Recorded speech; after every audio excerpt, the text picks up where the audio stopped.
Hi everybody, thanks for watching. This is going to be a short video on power series.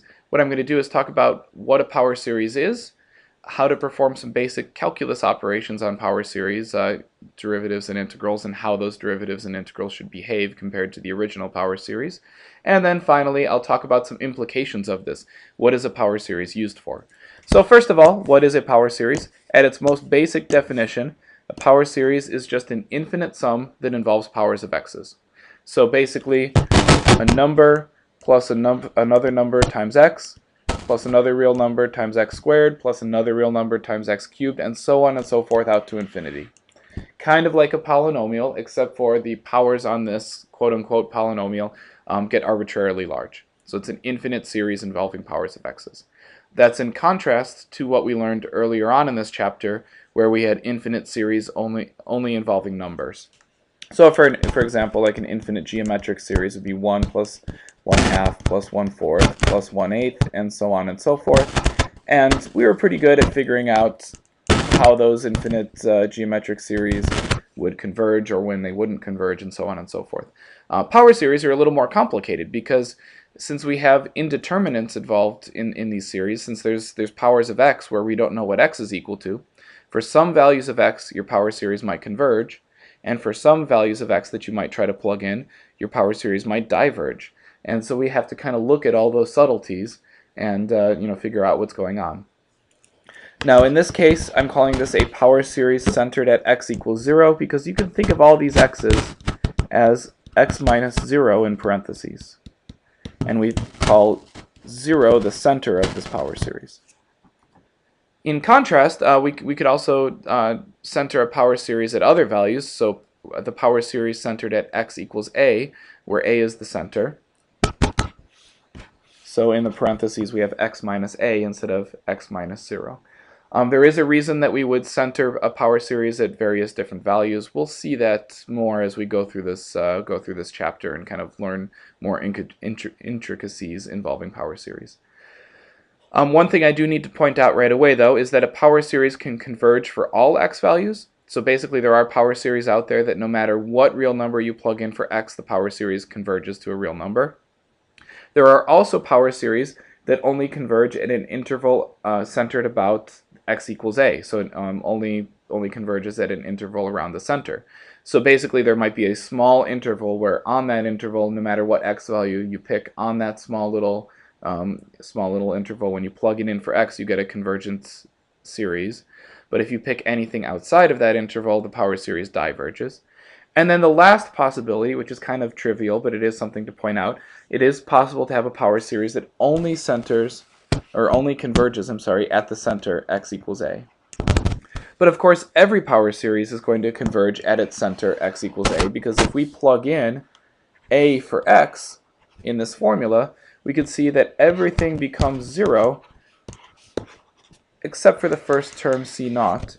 And so every single power series will converge to this initial c0 when you plug in x equals a. So that's kind of a trivial kind of convergence. Every power series converges at its center. But there are power series out there that the only value for which it converges is at x equals a.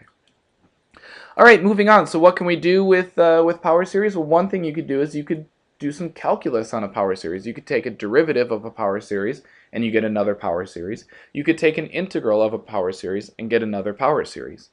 So basically, if a power series converges on an open interval around its center, an interesting thing to note is that the derivative also converges on that same open interval. So if you have a power series that you find out only converges on the interval from -5 to 3, let's say, well, the derivative of that power series will also converge on that interval from -5 to 3. The same thing for its integral. Now the only little subtlety here to keep track of is I'm talking about open intervals. So I'm only talking about if a power series converges on an open interval, that its derivative or integral converges on that same open interval. What's actually happening at -5 or at 3 is a little bit more subtle, and it's something that we'll talk about it in a later chapter actually.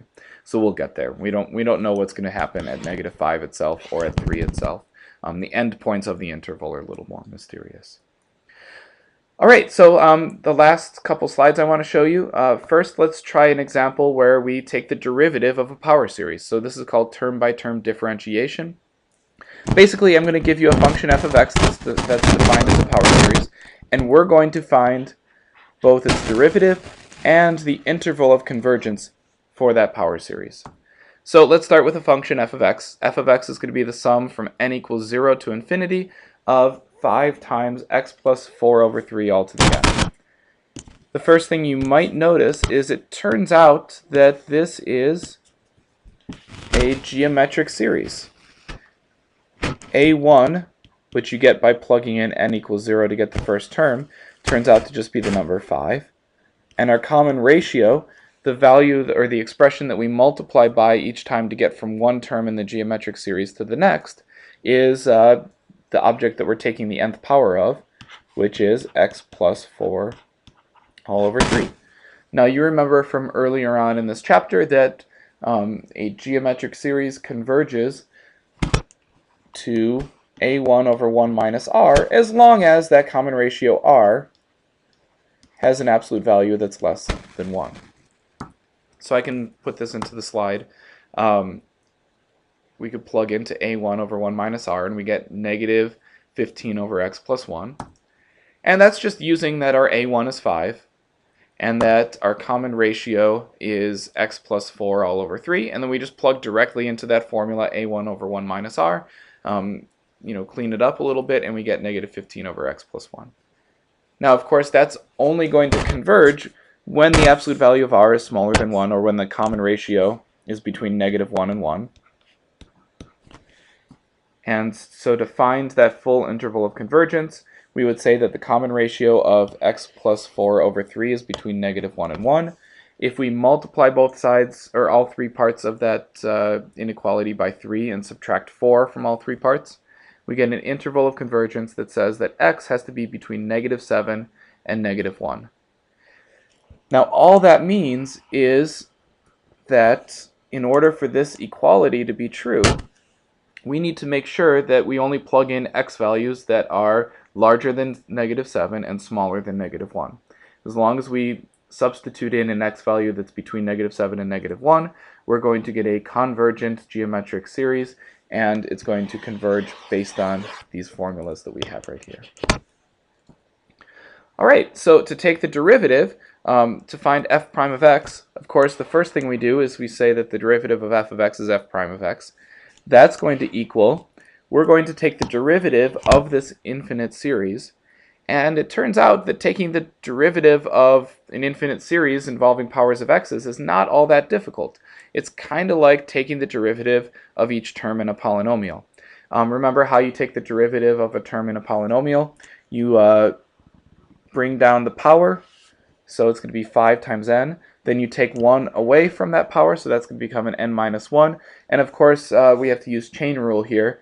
The derivative of the inside times the derivative of the outside. Well, the derivative of the inside of x plus 4 over 3 with respect to x is just 1/3. And so we're going to have not just a 5n, but a 5n over 3. So let me show you that derivative. F prime of x is the sum from n equals 0 to infinity of 5n over 3 times x plus 4 over 3 all to the n minus 1. You can see where each of those little pieces came from. We multiplied down this power of n, which you can see right here. Then we took 1 away from that power, and it becomes n minus 1. And then the derivative of this inside of x plus 4 over 3, the derivative of x plus 4 over 3 with respect to x is 1/3, so there's that over 3. And then we could do the same sort of thing with the last part of this equality. We're just taking derivatives part by part. So the last part, when we take the derivative with respect to x, ends up just being 15 over x plus 1 quantity squared. And you could work that out on your own. That's a pretty straightforward derivative to take. Alright, so in a very short amount of time, we started with a power series f of x. We took its derivative, found a formula to which that derivative converges to, 15 over x plus 1 quantity squared, and we know the interval on which that power series converges, and where this equality holds true. It's when x is between negative 7 and negative 1. So that works out pretty nicely. And then on the next slide, what we're going to see is instead of term-by-term differentiation, it's going to be term-by-term integration. So we're going to see that we can also integrate a power series to get a new power series. By the way, one other thing that we could have done to find this derivative is you could have actually listed out the first few terms of that series and taken the derivative of those terms one by one. So the derivative of 5 is going to be 0. The derivative of 5 times x plus 4 over 3 all to the first. It's going to be written right here, and so on and so forth. And so we could see 0 plus 5 thirds plus 10 thirds times x plus 4 over 3 all to the first, and so on and so forth. So you could take the derivative of your power series term by term to look for a pattern as well. And you're going to end up in the same place in the end. You're going to see that it's 5n over 3 times x plus 4 over 3 to the n minus 1, and that's how you get each of your individual terms. Okay, moving right along, we could also do term-by-term integration. So given a function f of x, we can integrate that power series with respect to x, and we can also figure out its interval of convergence. So here's an f of x, which is equal to the sum from 0 to infinity of negative 1 to the n times x to the 2n. Now, one thing that you're going to notice is, again, we're in the situation where we've got a geometric series. Not every power series turns out to be geometric, but for now we're looking at some simpler examples. So we can look at our a1, which we find by setting n equal to 0 to find the first term in the series. So that's negative 1 to the 0 times x to the 0, that's just 1. And our common ratio that we multiply by to get from one term to the next, we can write that down as well. Our common ratio is going to be negative x to the 2, so negative x squared. Basically, to get from one term to the next, we have to multiply by negative x squared. If you're trying to figure out what your common ratio is, one easy way to do that is to list out the first few terms and figure out what you have to divide by or multiply by to get from one term to the next. So when n is equal to 0, our first term is 1. Then when n is equal to 1, we have negative x squared. When n is equal to 2, we have plus x to the 4th. When n is equal to 3, we have negative x to the 6th, and so on and so forth. And you can see to get from one term to the next, each time you have to multiply by negative x squared. To get from 1 to negative x squared, you have to multiply 1 by negative x squared. To get from negative x squared to x to the 4th, you have to multiply negative x squared by negative x squared, and so on and so forth. And then since this is a geometric series, we can use the formula a1 over 1 minus r as long as the absolute value of r is less than 1. And that's what happened right here. We plugged in our a1 of 1 over 1 minus r, or 1 minus negative x squared, so we have 1 over 1 plus x squared. Of course, we have to compute an interval of convergence. These problems are fundamentally incomplete until you've computed the interval of convergence. This equality is only true on this particular interval that we're determining right now. So what I'd set up here is that the absolute value of r is less than 1, or the absolute value of negative x squared is less than 1. And it turns out that that's for all x between negative 1 and 1, of course. So our interval of convergence is x between negative 1 and 1. Now we'll do some integration. So we'll take the integral of f of x. Notice that I'm putting in a dummy variable of t into my integral. And the reason I'm doing that is I'm doing a definite integral from 0 to x right here. And so in order to do that, I need to make sure that instead of having x's in my power series, I put some other dummy variable in place. So I put in a t, and I'm integrating with respect to t. So basically, I'm just taking the formula that I already had, and I'm integrating both sides from 0 to x, and figuring out what the integral of that power series is. Now, if you want to get an idea of where this is going, you could do term-by-term integration to figure out what the terms are going to look like. So you could integrate the number 1 from 0 to x. You can integrate negative t squared from 0 to x dt. You can integrate t to the 4th from 0 to x dt, and you could figure out what each individual term is going to be. Or you could do it all in one fell swoop by integrating this general term that we have here, and that's what I'm going to do. So I'm going to say that the integral of -1 to the n times t to the 2n dt is, from 0 to x, is -1 to the n times x to the 2n plus 1 over 2n plus 1. If you're curious where this came from, all I did was I added 1 to the exponent, so 2n plus 1, and then I divided by that new exponent, so I divided by 2n plus 1. And x's are back again because when I integrated this, I plugged 0 and x into that antiderivative in terms of t, and the only thing that was left was this expression here in terms of x. And now on the right-hand side, this is something interesting. This is somewhat unexpected. When you integrate 1 over 1 plus d, when you integrate 1 over 1 plus t squared dt, where the integral goes from 0 to x, well, you guys know your top 20 list. The integral of 1 over 1 plus t squared is the arctangent. And so you end up with the arctangent of t, where t goes from 0 to x.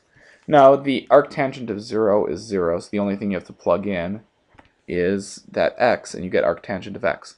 So, on the interval from -1 to 1, what we've discovered is that this infinite series, this weird-looking infinite series, is actually equal to the arctangent of x.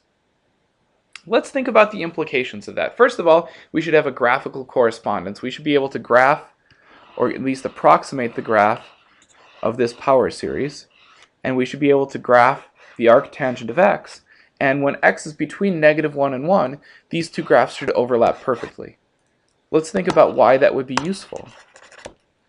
Now, arctangent is not an awful formula or an awful function to work with when you're working with numbers that you can associate with the unit circle, right? You know how to compute arctangent of x for a bunch of x values when those x values correspond to angles on the unit circle. Sorry, not angles on the unit circle, but coordinates on the unit circle that are going to output angles.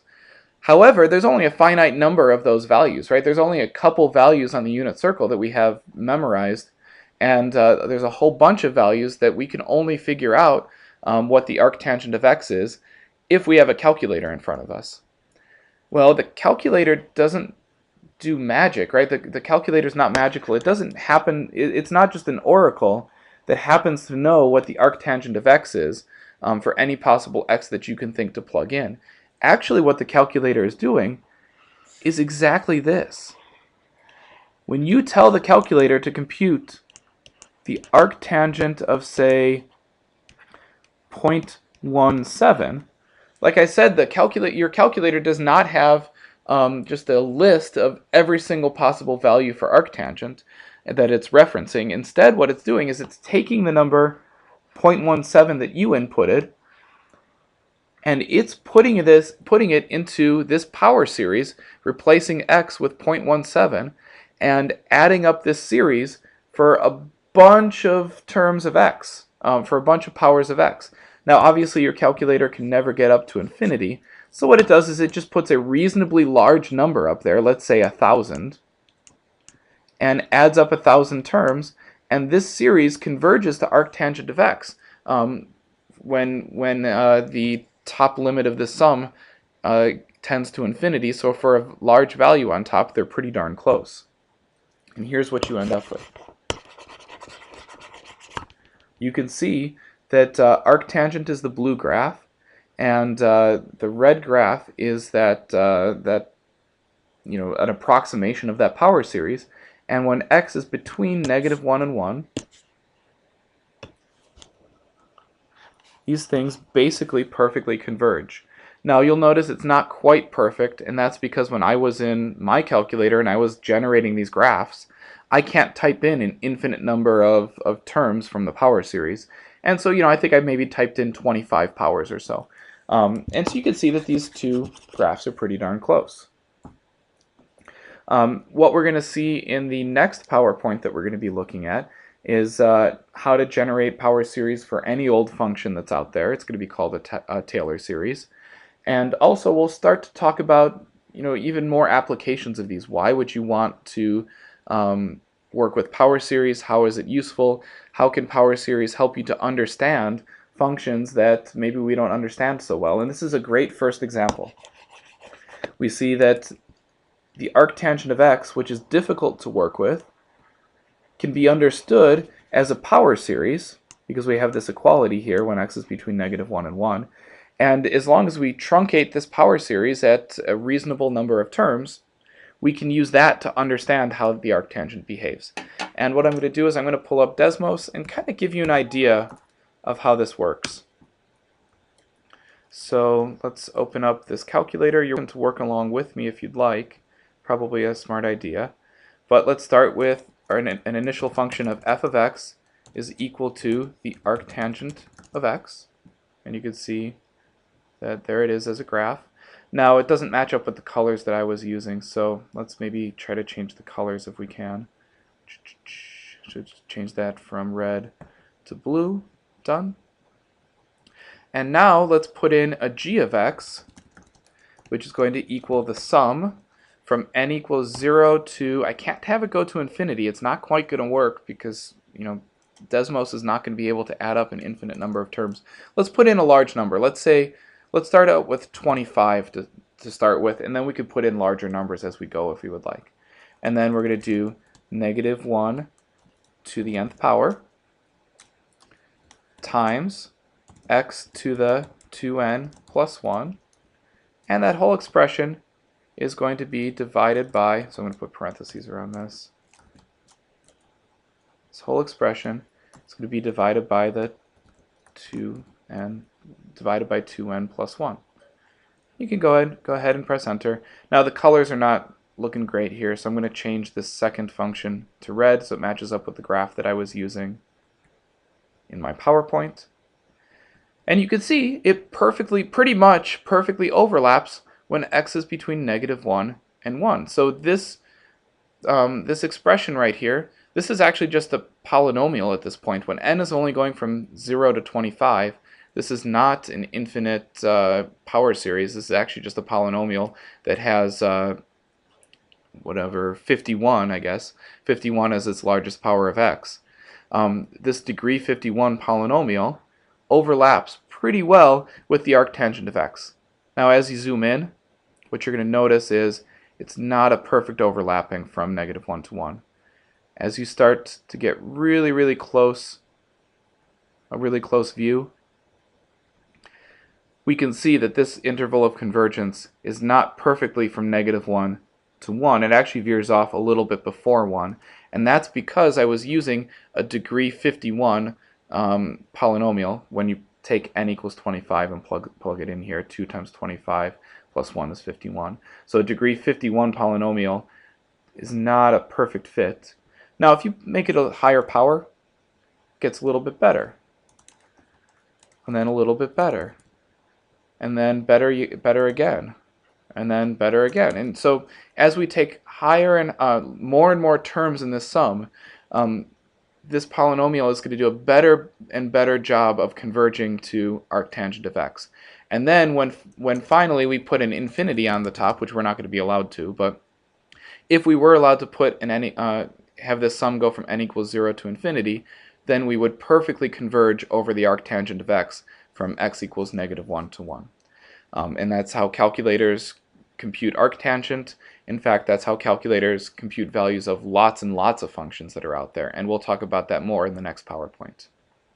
Alright, thank you very much for watching, and check out my other videos that I'm going to have that continue to go through power series and Taylor series. Thank you.